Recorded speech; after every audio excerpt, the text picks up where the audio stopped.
Different videos చేసాను. So ఈరోజు ఇంకొక వీడియో అనమాట. సో ఈ వీడియోలో ఏంటంటే స్టోర్ ప్రొసీజర్ అనమాట. ఓకే, సో మనకి చాలా చాలా ఇంపార్టెంట్ స్టోర్ ప్రొసీజర్ అన్నది. సో మనకి బేసిక్గా మీరు డేటా పైప్లైన్స్ కావచ్చు, ఎస్ఎస్ఐస్ కావచ్చు, సీక్వెల్ కావచ్చు, లేకపోతే ఫార్ములా కావచ్చు, పారామీటర్స్ అనేది మస్ట్ అండ్ షుడ్ అనమాట. మీరు ఎక్కడికైనా వెళ్ళండి, ఇన్పుట్ పారామీటర్స్ లేకుండా 99% ఏ స్టోర్ ప్రొసీజర్ అనేది ఉండదు రియల్ టైంలో. ఓకే, సో అది గుర్తుంచుకోవాలా. ఒక్కోసారి 4, 5, 10 ఉంటాయి అన్నమాట. ఓకే, చెప్పుకుండా పోతే ఇంకా అదంతా డిపెండ్స్ ఆన్ ది రిక్వైర్మెంట్ బట్టి మనకి ఎన్ని ఇన్పుట్ పారామీటర్స్ ఉన్నాయని డిపెండ్ అయి ఉంటుంది అనమాట. అయితే సో ఈరోజు ఒక స్టోర్ ప్రొసీజర్ని వేరే స్టోర్ ప్రొసీజర్లో కూడా కాల్ చేయొచ్చు అన్నమాట. ఓకే, అలాంటి రిక్వైర్మెంట్స్ కూడా మనకి రియల్ టైంలో రావడానికి అవకాశం అయితే ఉంటుంది. అదేంటని కూడా మనం ప్రాక్టికల్గా చూద్దాం. సో చెప్పాను కదా, బేసిక్స్ అనేది ఎప్పుడైతే మనం స్ట్రాంగ్ ఉంటామో ఎలాంటి కాంప్లెక్స్ అయినా సరే మనం అచీవ్ చేయడానికి అవకాశం అయితే ఉంటుంది అన్నమాట. ఇప్పుడు ఒక టేబుల్ క్రియేట్ చేస్తున్నాం. సో ఫాస్ట్గా create table MP info data. So ఇక్కడ ఒక 3 పారామీటర్స్ తీసుకుంటాను. So EMP ID in, EMP name, so so EMP 7 in. Okay, ఇలా ఒక టేబుల్ అనేది క్రియేట్ చేయడం జరిగింది. అయితే ఓకే, టెస్ట్ సంథింగ్ అంటే టేబుల్ ఆల్రెడీ ఉందని చెప్తుంది నేర్చుకోకుండా ప్రాబ్లం. ఓకే, సో మీరు చూస్తున్నాం కదా, మనకి టేబుల్ అనేది సక్సెస్ఫుల్గా క్రియేట్ అయింది. ఇప్పుడు ఈ టేబుల్లోకి డేటా మనం డైరెక్ట్గా ఎలా చేయొచ్చు, ఇన్సర్ట్ ఇంటూ టేబుల్ వాల్యూస్ అలా చేయొచ్చు. బట్ ఈ టేబుల్కి నేను త్రూ పారామీటర్స్ ద్వారా, I mean store procedure input parameters ద్వారా డేటా ఇన్సర్ట్ చేస్తాను. అదేంటనేది కూడా చూద్దాం. ఓకే, సో వెరీ సింపుల్ ఇక్కడ. So create procedure get insert data. ఇక్కడ ఒక 3 పారామీటర్స్ క్రియేట్ చేస్తాను.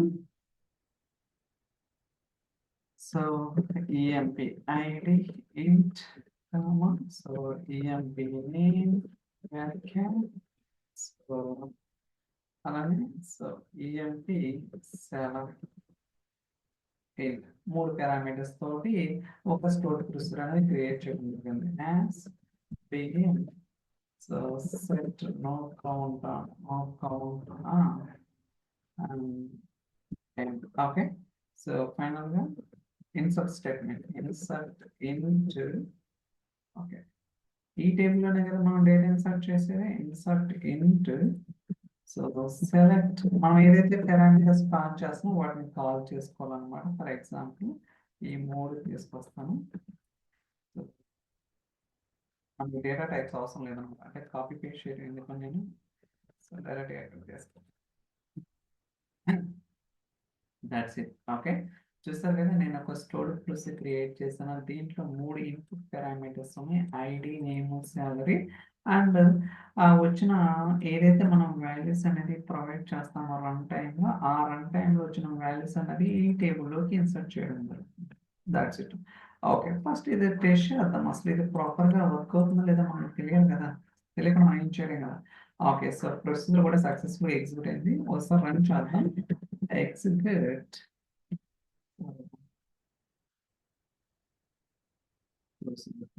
ఇదే కదా. సో అలానే మీరు డిఫాల్ట్ పారామీటర్స్, అంటే పారామీటర్స్ కి డిఫాల్ట్ గా వాల్యూస్ సప్లై చేయొచ్చు, లేదా డైనమిక్ గా మీరు ఇచ్చిన చాలా ఉంటుంది అనమాట మీరు డైనమిక్ గా సప్లై చేసేటప్పుడు. సో అదేంటనే కూడా నేను ఏదో ఒక వీడియోలో చెప్పడానికి ట్రై చేస్తాను. ఇప్పుడైతే 10 సో మనం 3 పారామీటర్స్ ఉన్నాయి, 3 పారామీటర్స్ ఇస్తున్నాను. Okay, so record and set check చేద్దాం టేబుల్లో కూడా. సెలెక్ట్ స్టార్ట్ ఫ్రమ్ ఎగ్జిక్యూట్ చేద్దాం.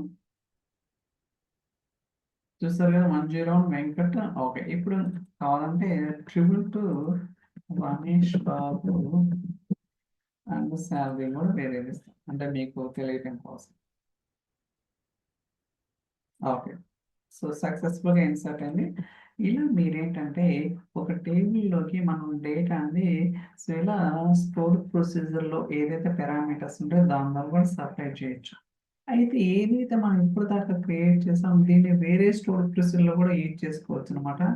అంటే మీరు అనుకోవచ్చు డైరెక్ట్‌గా ఇక్కడ సప్లై చేయొచ్చు కదా! మళ్ళీ వేరే ప్రొసీజర్‌కెళ్ళి మళ్ళీ అక్కడ ఇన్పుట్ పారామీటర్స్, ఆ ఇన్పుట్ పారామీటర్స్ దీనికెందుకు ఇవ్వాలి అనే ఒక థాట్ అయితే మీకు రావచ్చు. కరెక్ట్. ఎక్కడ ఇవ్వచ్చు. కాకపోతే పాసిబిలిటీ ఉంటది అనే అంటే రకరకాల కేసెస్ ఉంటాయన్నమాట. Business use cases.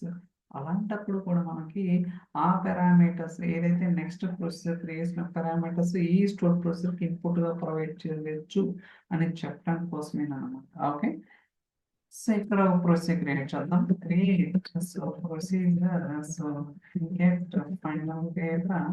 సో ఇక్కడ కూడా మీరు హార్డ్ కూడా చేయొచ్చు వాల్యూస్ లేకపోతే ఇక్కడ పారామీటర్స్ అయినా ఇవ్వచ్చు అనమాట. Okay. So EMP test ID so integer and EMP test name EMP test name so అలానే ఈఎంపీ సో టెస్ట్ సాలరీ ఏంటి. Okay. So 3 parameters and begin so set now set sorry set people okay. ఇక్కడ execute okay. ఏదైతే ఇక్కడ procedure మనం execute చేస్తున్నామో దీనికి call చేస్తుంది. కాకపోతే మీరు సో డైరెక్ట్‌గా హార్డ్ కోడింగ్ అనేది ఎవరెవరు అనమాట రియల్ టైమ్‌లో. ఓకే. సో అంతా కూడా డైనమిక్‌గా ఉంటది కాబట్టి అంటే రన్ టైమ్‌లో సప్లై చేస్తాం. సో చాలా మందికి ఒక కన్‌ఫ్యూజన్ ఏంటంటే అసలు వేరియబుల్స్ ఎందుకు? పారామీటర్స్ ఎందుకు? చాలా మందికి కూడా చాలా కన్‌ఫ్యూజన్. అది నాకు కూడా. నేను ఎప్పుడైతే ఇనిషియల్‌గా నేర్చుకునేటప్పుడు నాకు కూడా ఎందుకు ఒకటి ఉంది కదా! రెండోది ఎందుకు వాడాలని ఒక చిన్న కన్‌ఫ్యూజన్ అయితే ఉంటదనమాట. అది క్వైట్ న్యాచురల్. దాంట్లో తప్పేం లేదనమాట. సో బట్ మీరు కొంచెం ప్రాక్టికల్‌గా చేస్తే మీకే ఫుల్ క్లారిటీ వస్తదనమాట. ఓకే. గుర్తుంచుకోండి. ఇక్కడనే కాదు మీరు ఏ కాన్సెప్ట్‌లో అయినా సరే లైక్ ఎస్ఎస్ఐఎస్ కావచ్చు, ఏడీఎఫ్ కావచ్చు, ఫ్యాబ్రిక్ కావచ్చు, లేతే సీక్వెల్ కావచ్చు, పవర్ బిఐ కావచ్చు. వేరియబుల్స్, పారామీటర్స్ 2 ఉంటాయి. ఓకే. వేరియబుల్స్ అంటే nothing but we can store something. అదే పారామీటర్స్ అంటే రన్ టైమ్‌లో we can supply some values. గుర్తుంచుకోండి. Simple straightforward. Okay. Variables we can store some data. Parameters ఏంటంటే run టైమ్‌లో we can supply some values. అంటే run టైమ్‌లో values అనేది pass చేస్తాం అన్నమాట. Okay. That is the meaning. ఇక్కడ నేను సో ఏదైతే ఈ పారామీటర్స్ క్రియేట్ చేశానో సో కాపీ ఐ థింక్ ఇక్కడ ఎట్ ది రేట్ అనేది పేస్ట్ అవడం లేదు. సో మాన్యువల్‌గా చేయాల్సి వస్తుంది. So just copy. Okay. That's it అన్నమాట. ఓకే. చూడండి. So let's try to run this one. Run. Okay. ఈ ప్రొసీజర్. ఇప్పుడు ఈ ప్రొసీజర్‌ని సో నేను రన్ చేద్దాం. గుర్తుంచుకోండి మీరు అనుకోవచ్చు అక్కడ చేయాల్సింది మళ్ళీ ఇక్కడ అదే చేస్తారని. మీకు చెప్పడం కోసమే చేస్తామన్నమాట. పాసిబిలిటీ ఉంటదని చెప్పడానికి కోసం. ఓకేనా?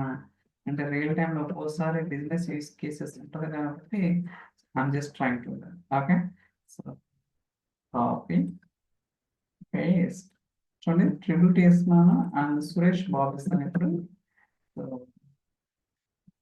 కావాలంటే చెక్ చేసుకోవచ్చు. సురేష్ బాబు అనే రికార్డ్ ఆల్రెడీ లేదనమాట. So let's try to run this. Okay. చూసారా? సురేష్ బాబు రికార్డ్ వచ్చిందా లేదా?